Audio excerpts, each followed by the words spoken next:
I would like to talk to you today about something called the aisle stop. Have I made this up? Yes, potentially. But do I think it's actually really important?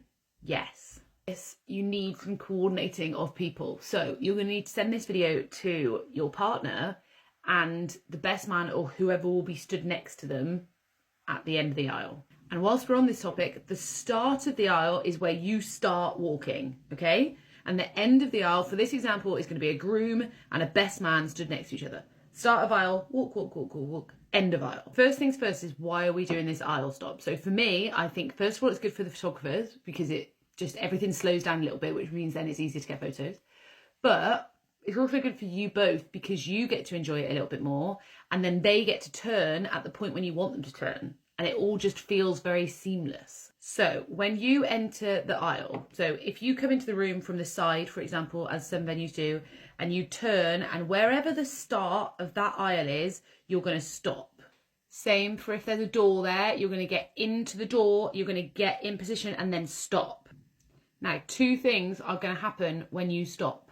Number one, somebody is going to sort your dress out. So it's normally your wedding coordinator or your venue coordinator. And if you've got nobody, then we need to figure out something else. You need somebody to make sure the back of that dress is looking, they have got out of the way. That is when the best man is going to give the nudge to the groom to turn around. My little tips for the best man here are that you don't nudge until the person who did the dress is out of the way. And then the other one is, when I say nudge, I mean a little gentle tap. Do not punch him. Then my tip for the groom is that you can watch the bridal party come down, and then you need to know when that last bridesmaid is coming down so that you turn back around and face away.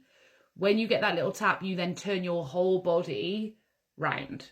And then my tip for you, the bride or your dad or whoever is walking down with you, is that you've got to stop there and count to at least like 5. You get into position, the person puts your dress down, they get out of the way. The groom then gets tapped and he starts to turn around. You kind of lock eyes at that point. You both start crying and then you walk towards each other.